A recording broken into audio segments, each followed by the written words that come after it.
जिसके लिए हम सभी लोग यहाँ पर उपस्थित हैं, जिनके सशक्तिकरण की बात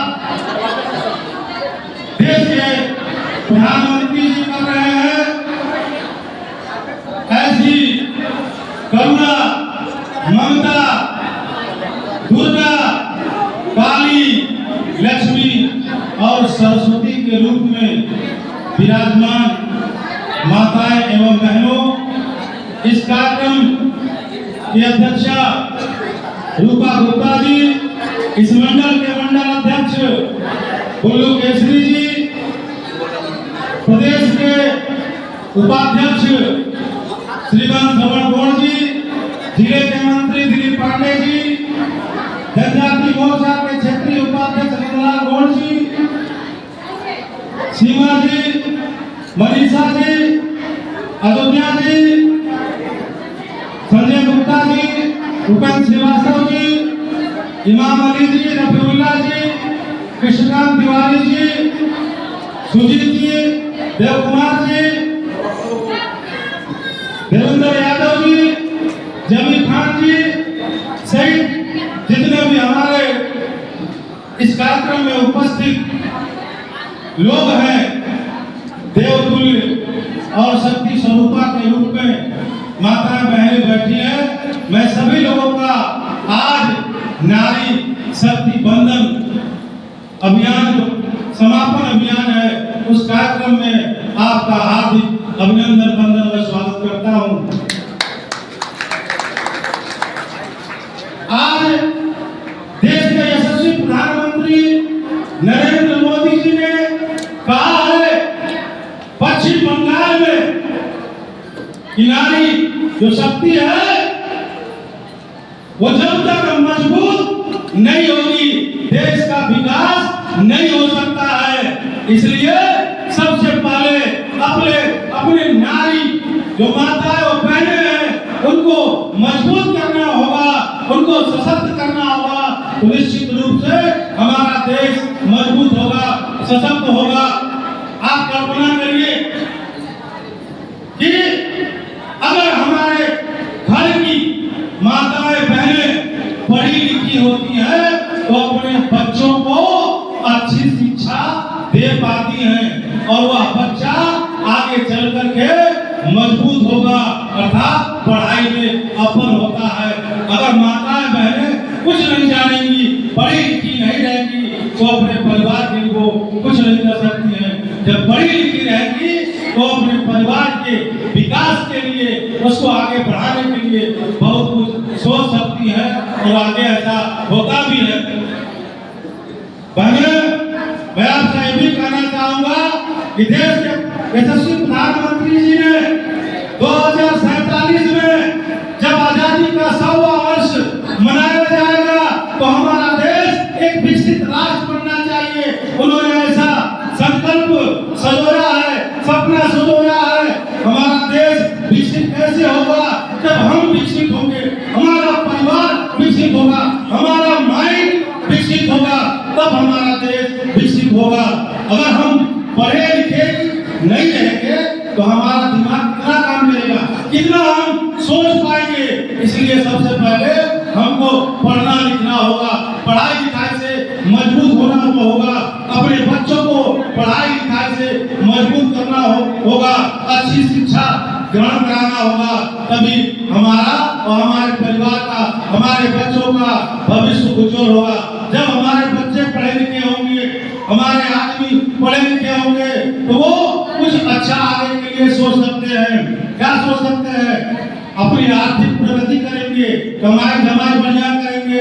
जब कमाई धमाई बढ़िया होगा तो हमारा परिवार आर्थिक रूप से संपन्न होगा। और आपको यह भी बताना चाहूंगा कि अपने स्वास्थ्य पर भी आपको ध्यान देना होगा, आपको योगा करना होगा, व्यायाम करना होगा। भले आपके पास पैसा आ जाए, धन दौलत आ जाए, लेकिन आपका स्वास्थ्य ही ठीक नहीं रहेगा, वह पैसा किस काम का? किसी काम का नहीं है। इसलिए मेरा कहना है कि आपको शारीरिक रूप से, मानसिक रूप से, आर्थिक रूप से, शैक्षिक रूप से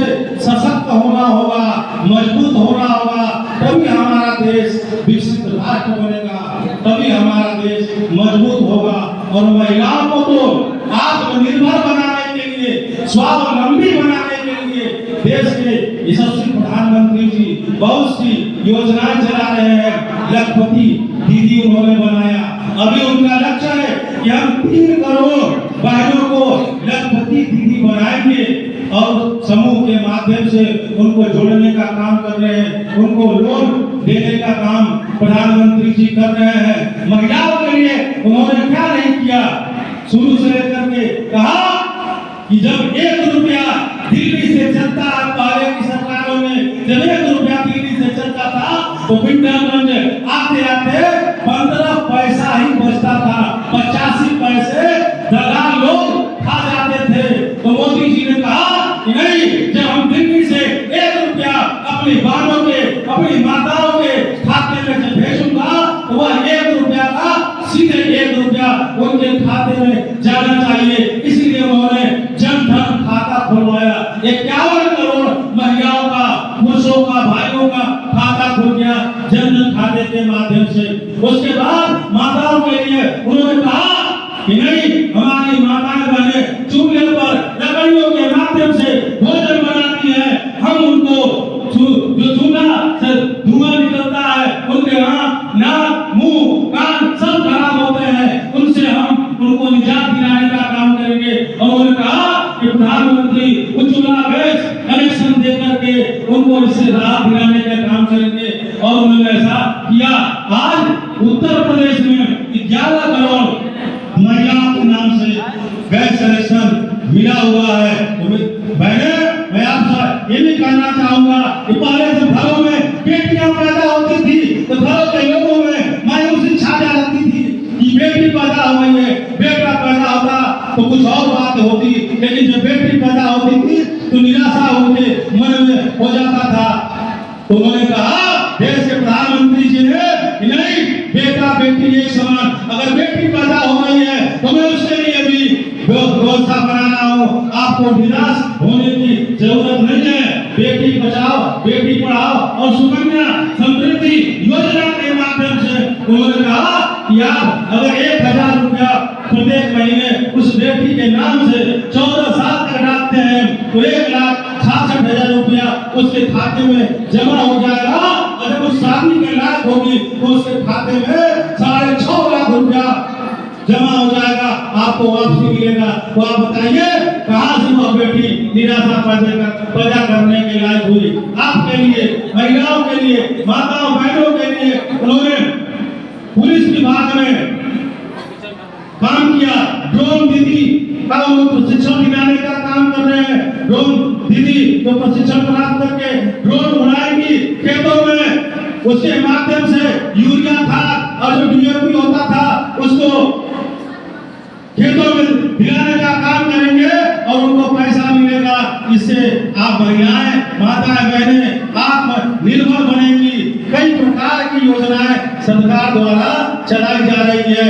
अभी आप लोग धीरे धीरे जो भी यहाँ पर महिलाएं बैठी है, माताएं बहनें बैठी है, वो अपने आप को यहाँ पर क्यों आई है?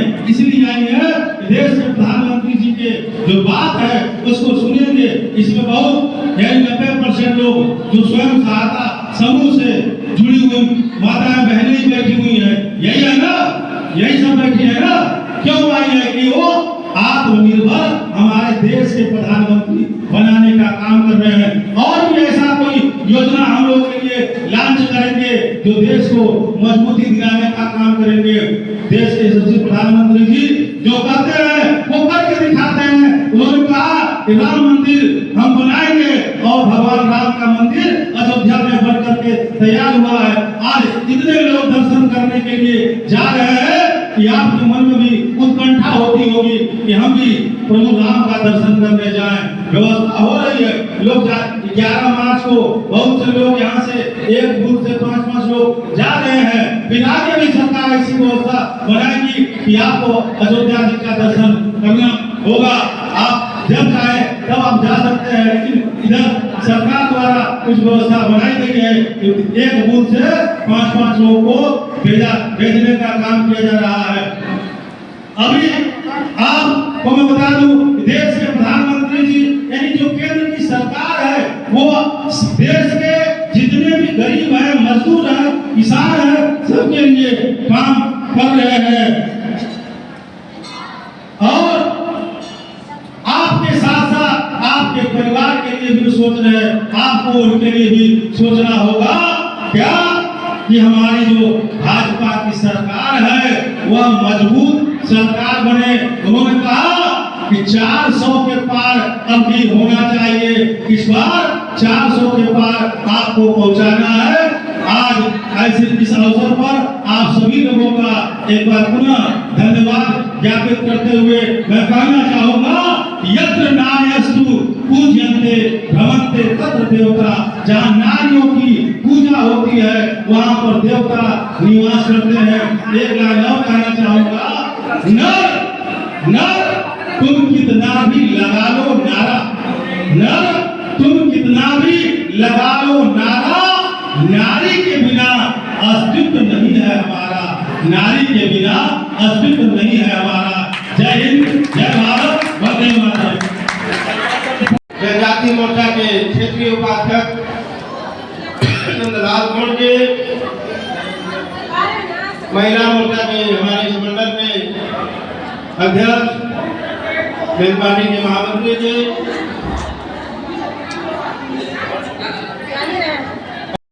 और आप सभी लोगों का भी फर्ज है कि आदरणीय प्रधानमंत्री जी को 2024 में पूर्ण बहुमत के साथ विजय बनाना है।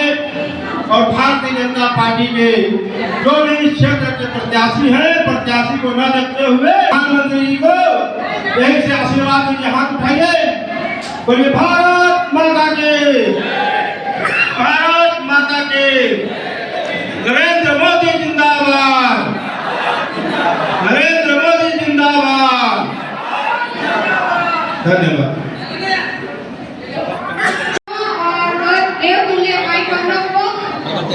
हार्दिक बंधन और अभिनंदन करती हूँ। और मंच के सम्मानित मंच के मंचासीन और मंच के देवी अधिकारी सभी को मैं हार्दिक बधाई, हार्दिक अभिनंदन और स्वागत करती हूँ। और मुख्य अतिथि सुरेंद्र अग्रणी बड़े भाई को भी मैं अपने तरफ से हार्दिक बंधन और अभिनंदन करती हूँ। और नारी शक्ति वंदन कार्यक्रम के अंतर्गत जितने भी जो भी कार्यक्रम हो रहे थे उसके लिए इतने कम समय में सारी महिलाएं आकर के अपना वक्त देकर के यहाँ बैठी और मोदी जी के लाइव कार्यक्रम को सुनी। और समूह के द्वारा जितनी भी महिलाएं समूह से जुड़ी हुई हैं वो समूह के माध्यम से आर्थिक स्थिति अपना सुधार रही है, हर कोई कुछ न कुछ कार्य कर रही है और कानून बनने की कोशिश कर रही है। और जितने भी महिलाएं यहाँ बैठी हैं लगभग सारी समूह से जुड़ी हुई महिलाएं हैं।